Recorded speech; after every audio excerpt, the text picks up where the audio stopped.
Hello everyone. स्वागत है सभी का यूट्यूब चैनल विजेता कुल में। साथियों, जैसा कि आप जानते हैं, आरआरबी एनटीपीसी का फॉर्म जो है वो अप्लाई चालू हो चुका है। तो इसके एग्जाम के तैयारी के लिए आपको बिल्कुल जुड़ जाना है और इसी के लिए आरआरबी रेलवे के द्वारा जितना भी एग्जाम हुआ है 18 से 22 तक, 2018 से 22 तक, उसमें जीके और जीएस के जितने सारे क्वेश्चन टीसीएस के द्वारा पूछा गया था, उन सभी प्रश्नों का क्वेश्चन बैंक के माध्यम से आप लोगों के बीच खत्म करवाया जा रहा है।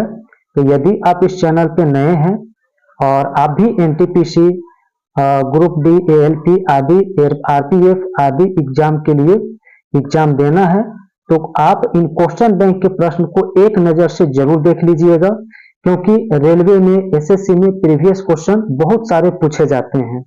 तो चलिए बिना देर किए हुए अब हम अपना वीडियो स्टार्ट करते हैं। आप लोग आंसर को याद करते चलिएगा। यह प्रश्न बहुत ही इंपॉर्टेंट है, ये क्वेश्चन पूछा जा चुका है। तो देखिए, साइंस का ये सीरीज अभी चल रहा है जिसमें आरआरबी एनटीपीसी स्टेज 1 का ये एग्जाम हुआ था 28/12/2020 ईस्वी में। तो चलिए क्या क्या क्वेश्चन पूछा गया था देखते हैं। क्वेश्चन नंबर देखिए, फर्स्ट है, पदार्थ की मात्रा को मापने के लिए निम्नलिखित में से किस इकाई का उपयोग करते हैं? तो इस प्रश्न का आंसर याद रखना है, ऑप्शन डी मोल होता है।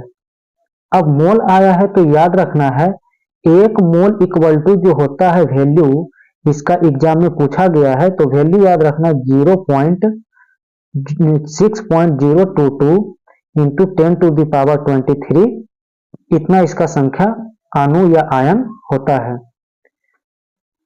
क्वेश्चन नंबर सेकेंड देखना है, तो यहाँ पर आपका है, निम्नलिखित में से कौन सा डीआरडीओ द्वारा विकसित एक मल्टी बैरल रॉकेट सिस्टम है?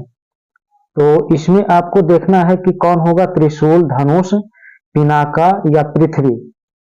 तो इसका जो राइट आंसर होगा वो आपका ऑप्शन सी याद रखना है, पिनाका। तो पिनाका जो है यह स्वदेश निर्मित डीआरडीओ द्वारा विकसित किया गया है। ये प्रश्न बहुत बार पूछा गया है। नेक्स्ट प्रश्न देखिए, 3 नंबर है, उबंटू क्या है? उबंटू, तो याद रखना है इस प्रश्न का उत्तर ऑप्शन डी, उबंटू एक ऑपरेटिंग सिस्टम होता है। ठीक है, उबंटू क्या है? एक कंप्यूटर का ऑपरेटिंग सिस्टम होता है। क्वेश्चन नंबर 4 देखेंगे। तो क्वेश्चन नंबर 4 आपका है कि कंप्यूटर और इंटरनेट के डोमेन में यूआरएल का फुल फॉर्म क्या होता है? यूआरएल, तो इस प्रश्न का उत्तर याद रखना है, option C uniform resource locator. Uniform resource locator, option C इसका क्या होगा? सही उत्तर होगा। क्वेश्चन नंबर 5 देखना है, निम्नलिखित में कौन सहजीवी संबंध को दर्शाता है? निम्नलिखित में कौन सहजीवी संबंध को दर्शाता है? तो इसमें जो ऑप्शन दिया है, तो ऑप्शन के अनुसार आपका ऑप्शन ए सही होगा। ठीक है, ऑप्शन ए काई, क्या कहते हैं इसको? काई कहते हैं। और एक प्रश्न और बनता है यहाँ पर, याद रखना है कि यानी सहजीवी जो होते हैं वो कवक और शैवाल होते हैं। कवक और शैवाल को क्या कहते हैं? सहजीवी कहा जाता है ना। इसके बाद एक प्रश्न और याद रखना है, कवक का अध्ययन पूछा जाता है, तो कवक का अध्ययन होता है माइकोलॉजी। माइकोलॉजी जो होता है कवक का अध्ययन, एक होता है शैवाल का अध्ययन, तो शैवाल का अध्ययन याद रखना है फाइकोलॉजी। ये दोनों देखिए बहुत बार इसका पूछा गया है आपका एग्जाम में, इसलिए ये दोनों प्रश्न यहाँ पर याद रखना है। नेक्स्ट क्वेश्चन देखेंगे, क्वेश्चन नंबर आपका 6 है, निम्नलिखित में कौन सा रोग विषाणु से होता है? निम्नलिखित में कौन सा रोग विषाणु से होता है? तो 6 का ऑप्शन डी होगा, चिकन पॉक्स। इस उत्तर का राइट आंसर होगा ऑप्शन डी, चिकन पॉक्स, है ना। तो इसमें याद रखना, वायरस का नाम अगर पूछा जाएगा तो होता है वेरिसेला वायरस, याद रखना है। और हैजा जो होता है याद रखना है, ये होता है वीवीरियो कॉलरी के द्वारा हैजा होता है। उसके बाद टाइफाइड है तो सालमोनेला टाइफी के द्वारा टाइफाइड होता है।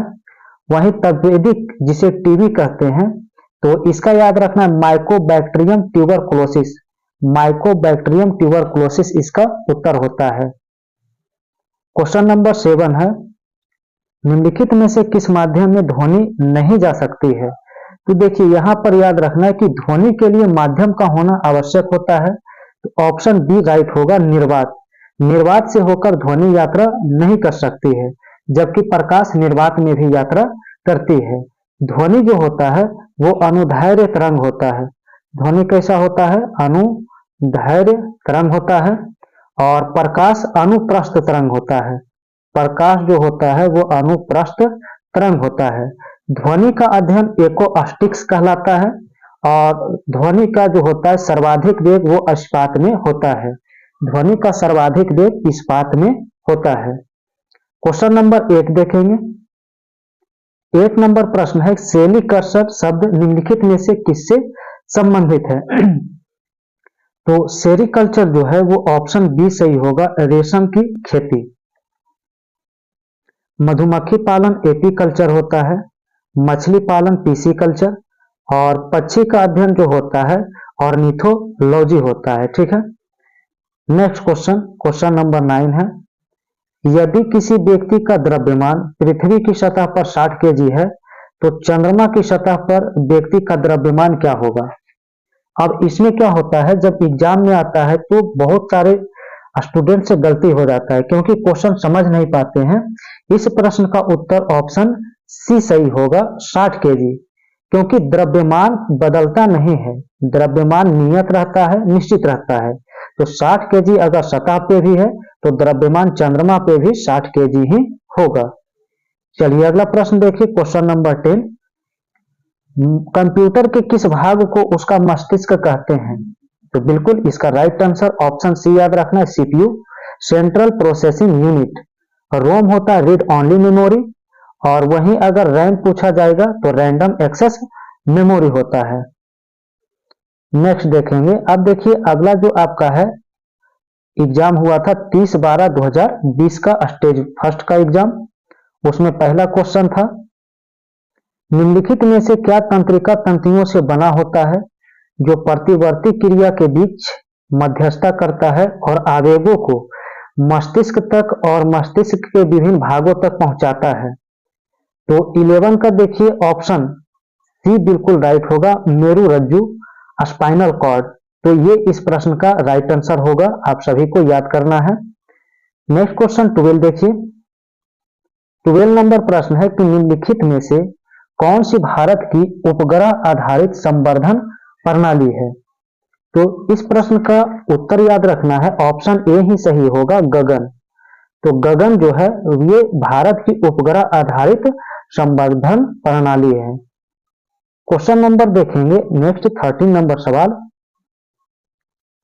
क्वेश्चन है प्लास्टिक में निम्नलिखित में से किसका उपयोग किया जाता है।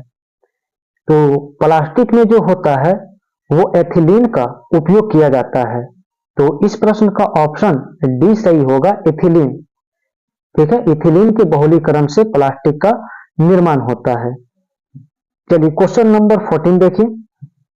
निम्नलिखित में से किसे प्राणी जगत के अंतर्गत वर्गीकृत किया जाता है।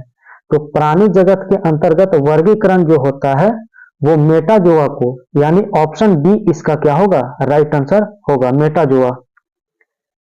क्वेश्चन नंबर 15 है, भारत में निर्मित प्रथम नाभिकीय रिएक्टर कौन सा है। तो प्रथम नाभिकीय रिएक्टर जो था भारत का 1956 में निर्मित हुआ था। तो 1956 ईस्वी में याद रखना है, ऑप्शन डी अप्सरा। तो अप्सरा का जो निर्माण हुआ था याद रखना ईस्वी 1956 ईस्वी में किया गया था।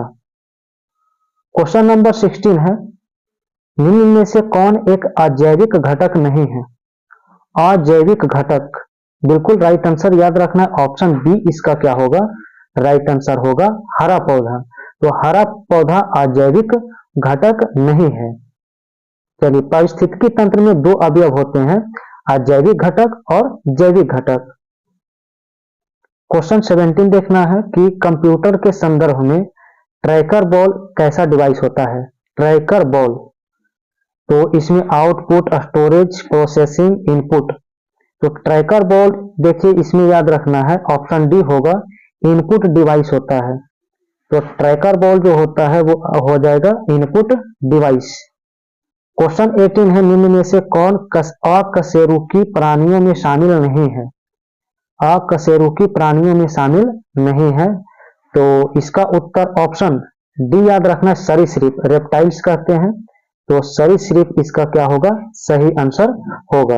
तो हमने देखा एनटीपीसी का जो स्टेज फर्स्ट का एग्जाम हुआ था 2020 में, तो दो सेट को हमने देखा। तो अब नेक्स्ट सेट जो होगा वो अगले वीडियो में मिलेगा। तो आप यदि इस चैनल पे नए हैं तो चैनल को सब्सक्राइब करेंगे, वीडियो को लाइक करेंगे और शेयर करेंगे। जिन्होंने भी एनटीपीसी, एएलपी, आरपीएफ आदि का फॉर्म भरा है तो आप इन प्रीवियस क्वेश्चन को जरूर लगा के जाइए, इसका बेनिफिट आपको एग्जाम में देखने को मिलेगा। तो फिर अगला वीडियो इसका आएगा, तो आप चैनल पे नए हैं तो सब्सक्राइब जरूर कर लेंगे।